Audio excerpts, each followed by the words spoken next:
Let us continue with next one. That is question number 22. The equilibrium constant of a reaction is 0.008. So they have given that it is an equilibrium constant. The equilibrium constant of a reaction is 0.008 at 298 Kelvin. The standard free energy change of the reaction at the same temperature is. So here we know that the relationship between equilibrium constant K and delta G naught is given by delta G naught is equal to minus of 2.303 RT into log K. So let us substitute all the values. That is delta G naught is equal to minus of 2.303. Value of R we know, that is 8.314. So temperature they have mentioned it as 298 Kelvin. So 298 Kelvin is the temperature that has been mentioned, and log of, so K value they have given. K value is how much? That is 0.008 is the K value. So when we simplify with this, it comes out to be minus 5705.84 into log of 0.008 value is minus of 2.09. So when we go through with the value of delta G naught, it is 11,964.65 joules, which can also be represented as 11.96 kilojoules, and this 11.96 kilojoules is given by the option A. Next one, question number 23.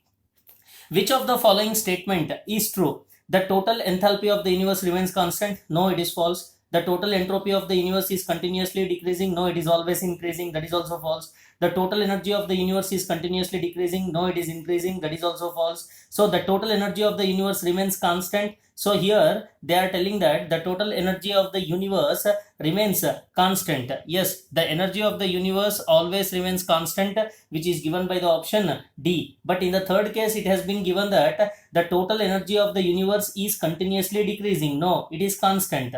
So hence the true statement is given by option D. That is, the total energy of the universe remains constant. Next one, question number 24. So when it comes to question number 24, the process is spontaneous at a given temperature if.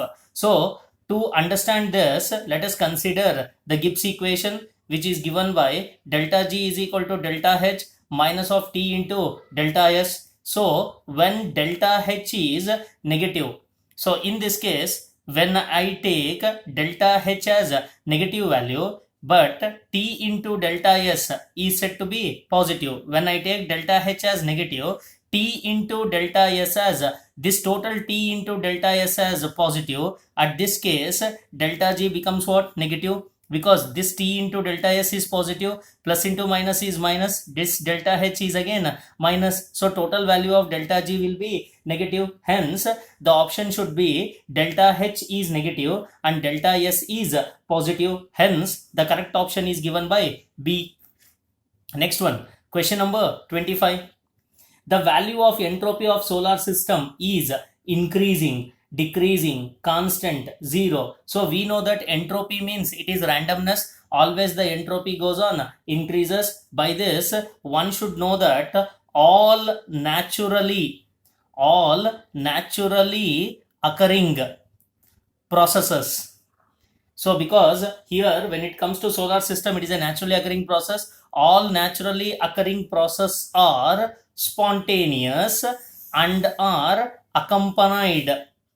All naturally occurring processes are spontaneous and are accompanied by a net increase in entropy. So based upon this, I can tell that the value of entropy of a solar system is increasing, which is given by the option A. Next one, question number 26.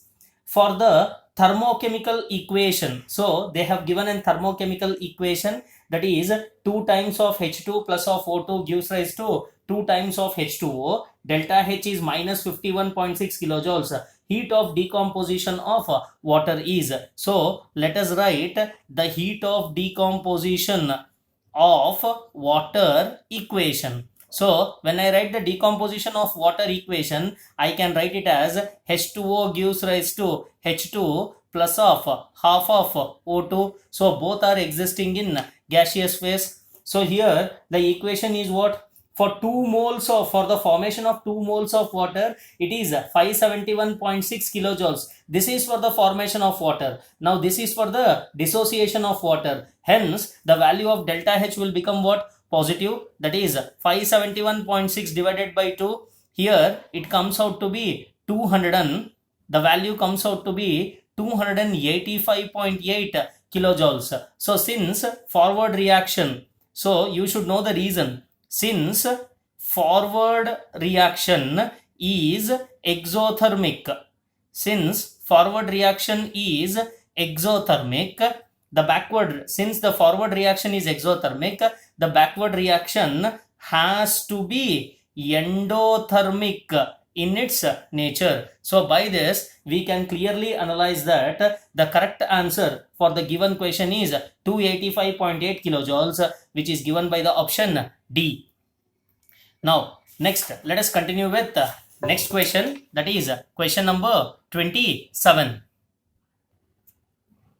Let us continue with question number 27. It has been given that the ratio of heat liberated at 298 Kelvin from the combustion of 1 kg of coke and by burning water gas obtained from kg of coke is, assuming coke to be 100% carbon, given enthalpy of combustion of carbon dioxide. Please correct it. It is not enthalpy of combustion of carbon dioxide. It should be enthalpy of combustion of carbon monoxide and hydrogens are 393.5 kilojoules, 285 kilojoules, 285 kilojoules respectively at all 298 Kelvin. So here it has been given that 1 kg of coke is equal to what? 1000 divided by 12.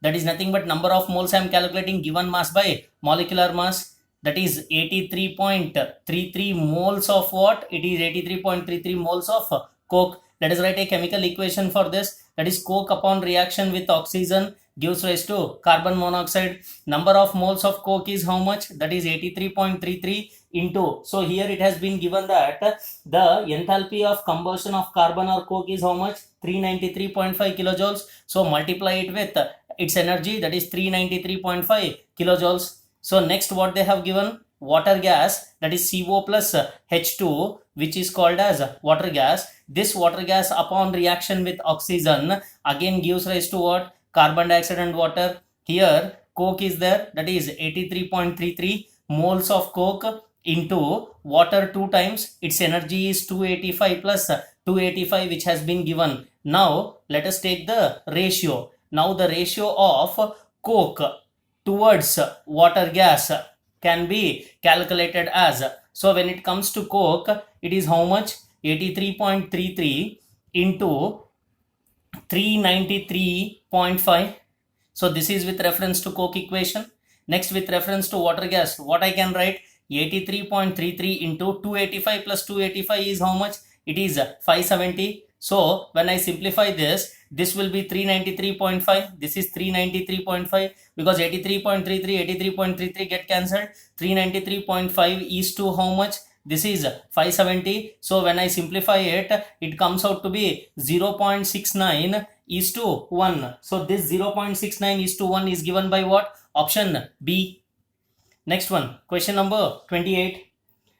Conversion of oxygen into ozone is non-spontaneous at all temperatures, at high temperature, room temperature, low temperature. So here what they have given? Conversion of oxygen to ozone. Let us write the equation. That is 3 times of O2 in its gaseous phase will give rise to 2 times of O3. So if delta H is said to be positive in this case and delta S is what? Delta S is negative. So when we consider the equation delta G is equal to delta H minus of T into delta S.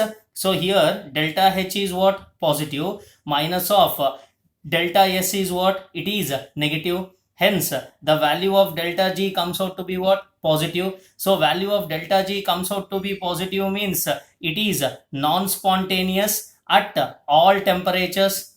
It is non-spontaneous at all temperatures. By this, we can clearly understand that the value of delta G should be positive, which is non-spontaneous at all temperatures. That is given by the option A.